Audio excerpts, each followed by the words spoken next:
আসসালামু আলাইকুম প্রিয় দর্শক, অন্য মঞ্চের আলাপ চাইতায় আপনাদের সকলকে আমন্ত্রণ জানাচ্ছি। খবরের অন্তরালের খবর নিয়ে ক্যালকাটা ডায়ালগস থেকে মনোজ দাস বলছি। থাম্বনেলে পোস্টমর্টেম শব্দটি দেখে অনেকেই হয়তো চমকে গিয়েছেন, ভাবছেন এটা কেন লিখেছি। পোস্টমর্টেম শব্দটি ইংরেজি, বাংলা একটা প্রতিশব্দ আছে বটে, সব ব্যবচ্ছেদ, তবে সেটা বেশ শিক্ষিত বাঙালি ছাড়া অন্যদের অজানা। গাঁগঞ্জের অশিক্ষিত চাষাভুষ মানুষও পোস্টমর্টেম জানেন, বোঝেন, তারা হয়তো পোস্টমর্টেম বলেন না, পোস্টমর্টেম, কিন্তু ব্যাপারটা একই। এর সহজ মানে হলো মৃতদেহ কাটাছেঁড়া করে আসল জিনিসটি খুঁজে বের করার নাম হচ্ছে পোস্টমর্টেম। আসল জিনিসটি মানে আসল জিনিসটি হলো মৃত্যুর কারণ। পোস্টমর্টেম আর এক অর্থেও ব্যবহার হয়ে থাকে, তা হলো কোনো বক্তব্যকে, কোনো বিষয়কে কাটাছেঁড়া করে তার ভেতরে লুকিয়ে থাকা আসল জিনিসটাকে বের করে নিয়ে আসা, এই পদ্ধতির নাম হচ্ছে পোস্টমর্টেম। গতকাল 23শে জানুয়ারি 2026 তারিখে দিল্লির foreign correspondents club FCC of south Asia, এটা অনেকেই বলছেন যে এটা ভারতে যারা কাজ করেন বিদেশি সাংবাদিকরা তাদের বোধহয় সংগঠন, এটা তা নয়। এই সংগঠনটার পুরো নাম হচ্ছে foreign correspondents club of south Asia, অর্থাৎ এখানে ভারতে কাজ করা সাউথ এশিয়ার বিদেশের করেসপন্ডেন্টদের, সাউথ এশিয়ার, তাদের এখানে একটা সংগঠন। এবং সেই সংগঠন তারাই ডেকেছিল এক সাংবাদিক সম্মেলন। তারাই সম্মেলনের যে কার্ড দিয়েছিল, নিমন্ত্রণপত্র, আমন্ত্রণপত্র, সেখানটায় লিখেছিল এখানে একটি রেকর্ডেড অডিও ভার্সানে বক্তব্য রাখবেন প্রাক্তন প্রধানমন্ত্রী। কথাটা বলা হয়নি, বলা হয়েছিল প্রধানমন্ত্রী শেখ হাসিনা।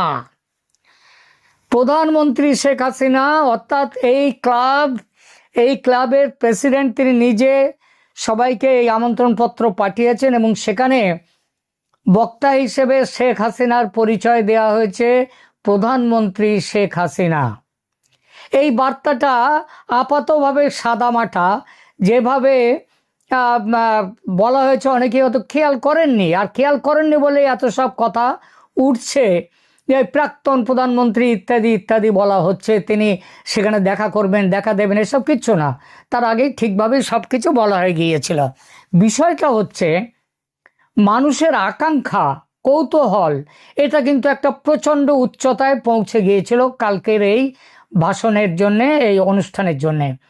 সেখানে যেভাবে মানুষ ভেবেছিল, যেভাবে 71-এর 7ই মার্চ বঙ্গবন্ধু ডাক দিয়েছিলেন মানুষকে যুদ্ধে নামার জন্য, মনে পড়ে সেই ডাক?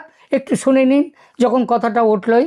এবং তোমাদের যা কিছু আছে তাই নিয়ে প্রস্তুত থাকো, মনে রাখবা রক্ত যখন দিয়েছি রক্ত আরো দেব, এই দেশের মানুষকে মুক্ত করে ছাড়বো ইনশাআল্লাহ।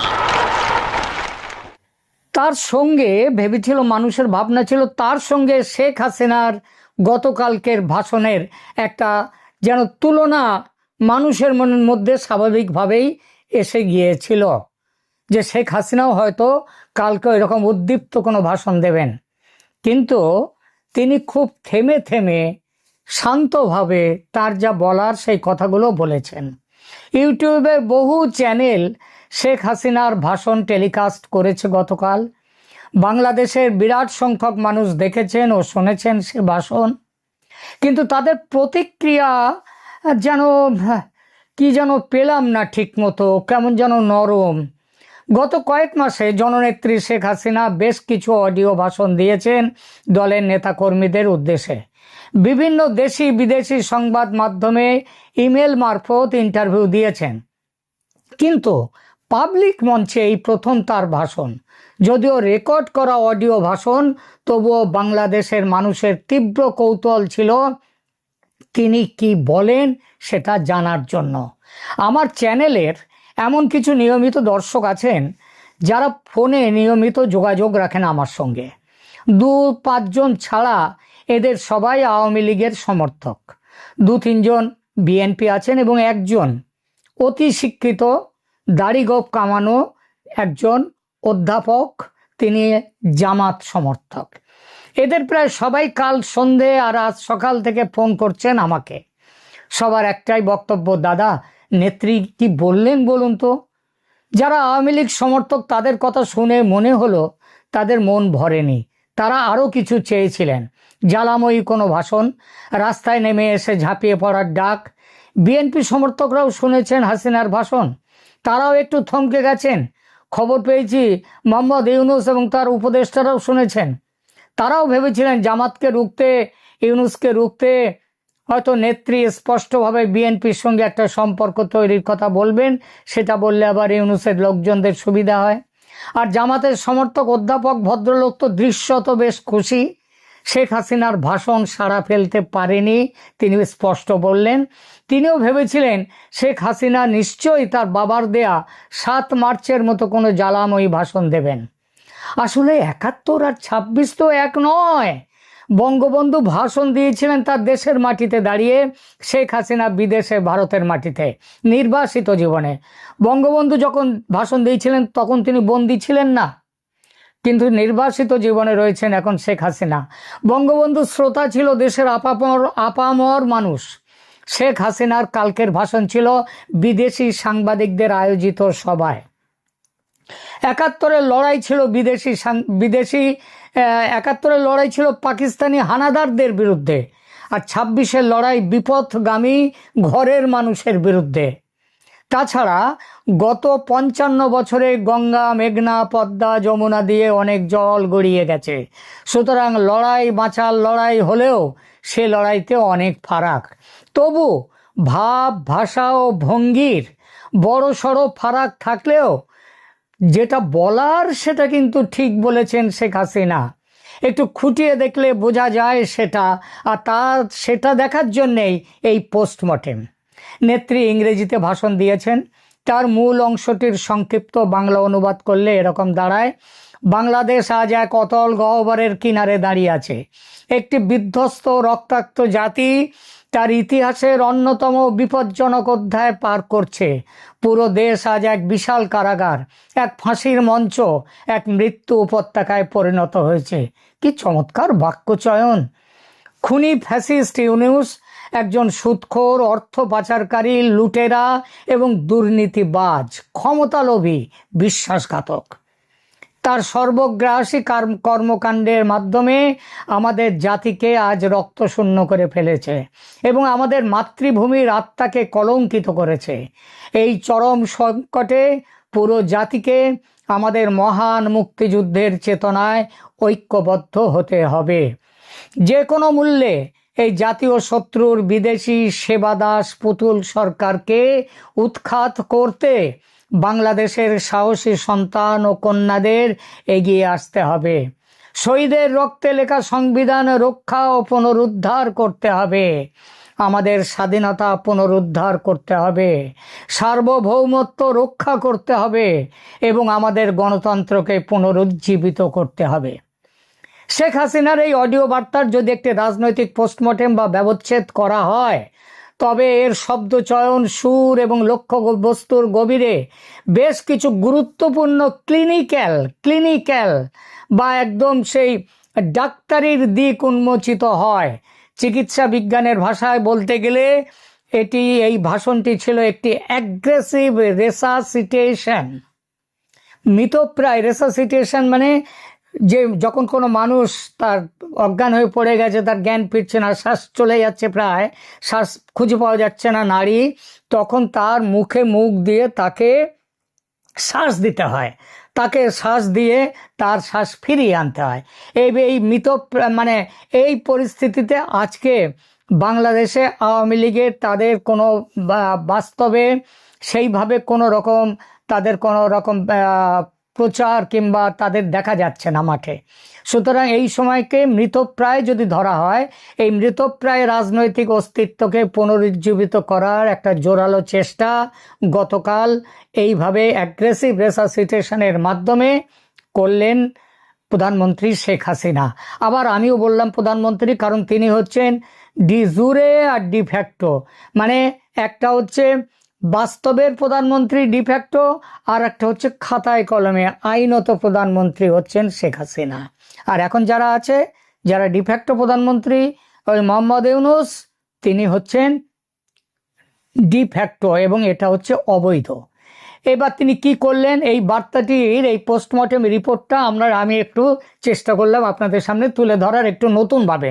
বক্তব্য প্রথম হচ্ছে এক্সটার্নাল অ্যাপিয়ারেন্স, শেখ হাসিনার যে বাহ্যিক তার যে অ্যাপিয়ারেন্স, তার যে ছবিটা কাল ভাষণের সময় ছিল সেটা দেখুন এবং তার সুর এবং টোনটা ভাবুন।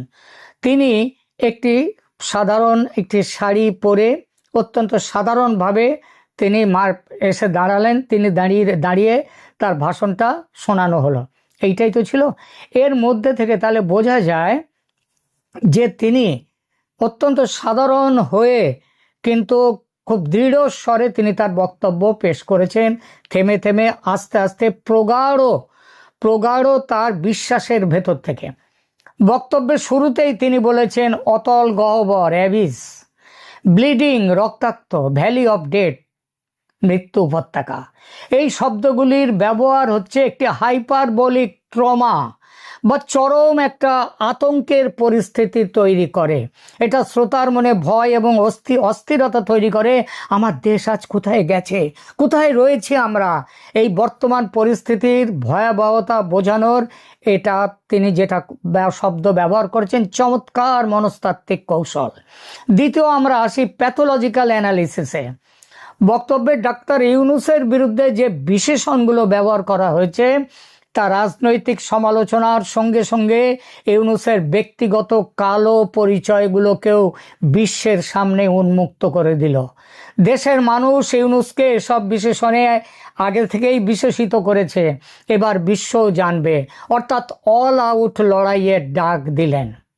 আক্রমণের ধরনটা দেখুন, তিনি ইউনূসকে বলছেন সুদখোর, অর্থ পাচারকারী, বিশ্বাসঘাতক, এবং তার জন্য কি ডায়াগনোসিস করলেন রোগের, তিনি প্রতিপক্ষকে নৈতিকভাবে দেউলিয়া প্রমাণ করার মাধ্যমে নেত্রী তার নিজের সরকারের ওপরে যে অভিযোগ করা হয় 15 বছরের ফ্যাসিস্ট শাসন, সেই শাসনকে যে বৈধ ছিল আজকের বাংলাদেশের সাথে তার সময়ের বাংলাদেশের একটা তুলনা করে এবং ইউনূসের চরিত্রগত পার্থক্যতা দেখিয়ে দিয়ে তিনি বলে দিলেন তার শাসনের বৈধতা।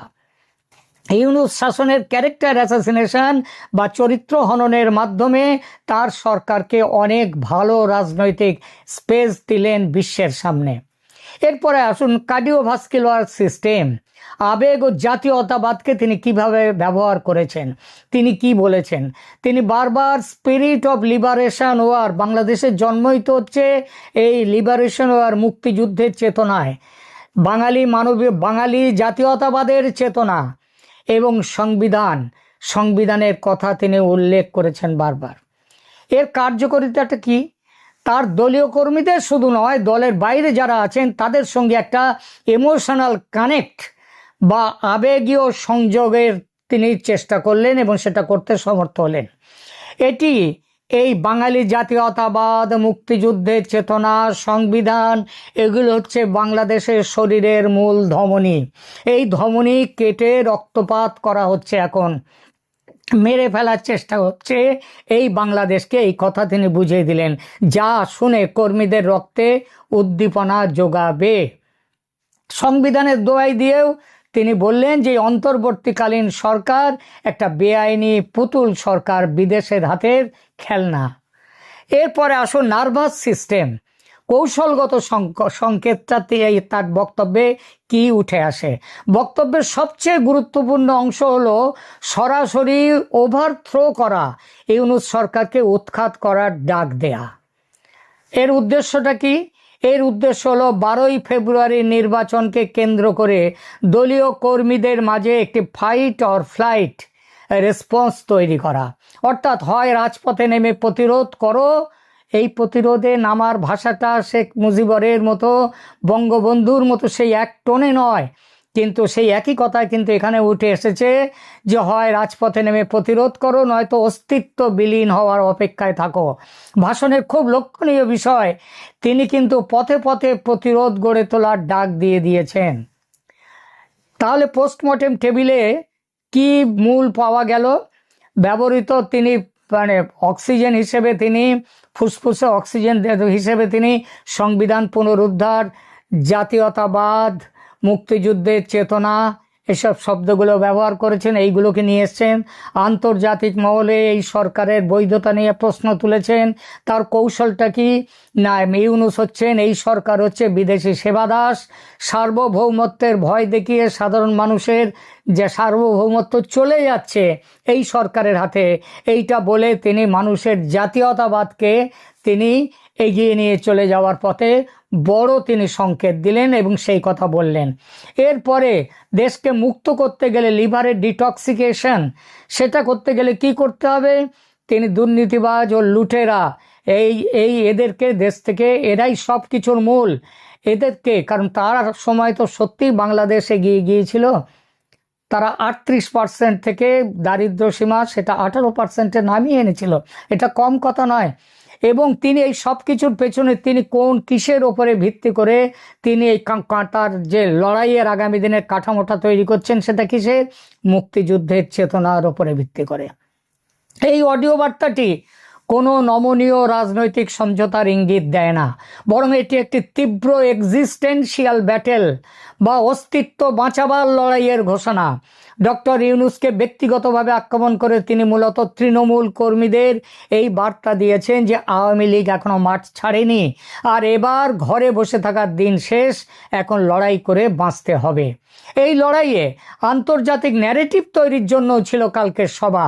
পশ্চিমা বিশ্ব এবং ভারতের কাছে জামাতকে, ভারত তো চেনেই জামাতকে, কিন্তু পশ্চিমা বিশ্বের কাছে জামাতকে একটি চরমপন্থী নাশকতাবাদী মৌলবাদী শক্তি হিসেবে উপস্থাপন করলেন। বিএনপির সমালোচনা না করে কেবল জামায়াতকে আক্রমণ করার মাধ্যমে তিনি বোঝাতে চেয়েছেন যে বর্তমান পরিস্থিতির সুবিধা নিয়ে বাংলাদেশে উগ্রবাদ মাথাছাড়া দিচ্ছে। এটি আন্তর্জাতিক মহলের ব্যাপকভাবে তিনি কিন্তু ছড়িয়ে দিলেন। এরপরে আসি নির্বাচনী সমীকরণ নিয়ে তিনি কি ভাবছেন, সেটাও কিন্তু উঠে এসেছে। 12ই ফেব্রুয়ারি নির্বাচনকে সামনে রেখে তিনি হয়তো বিএনপিকে একটা সিগন্যাল দিতে চেয়েছেন যে ভবিষ্যতে কোনো এক পর্যায়ে আওয়ামী লীগ বিএনপির সাথে ক্ষমতার ভারসাম্য নিয়ে আলোচনার পথ খোলা রাখবেন।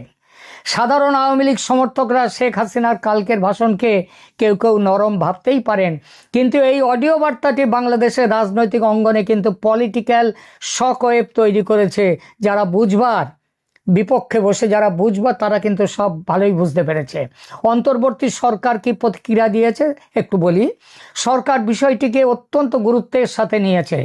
তারা সরকারের উচ্চপদস্থ পর্যায় থেকে বলা হয়েছে ভারতের মাটি ব্যবহার করে বাংলাদেশের বিরুদ্ধে উস্কানিমূলক বক্তব্য দেওয়াকে বন্ধুত্বের পরিপন্থী এবং বাংলাদেশের আভ্যন্তরীণ বিষয়ে হস্তক্ষেপ হিসেবে দেখছে সরকার। এটা পাগল না হলে এই কথা বলে না। দুদিন আগে বাংলাদেশ থেকে তার পরিবারের সমস্ত দূতাবাসের কর্মীদের ফেরত নিয়ে এসে বা কর্মীর পরিবারদের ফেরত নিয়ে এসে ভারত তার যা বক্তব্য সেটা বুঝিয়ে দিয়েছে, এবং গত 1.5 বছর ধরে একটু একটু করে বোঝাচ্ছিল, এখন পরিষ্কার করে বুঝিয়ে দিয়েছে। সুতরাং বন্ধুত্বর পরিপন্থী এখন বাংলাদেশ ভারতের বন্ধু নয়, এটা ভারত পরিষ্কার করে বলে দিয়েছে।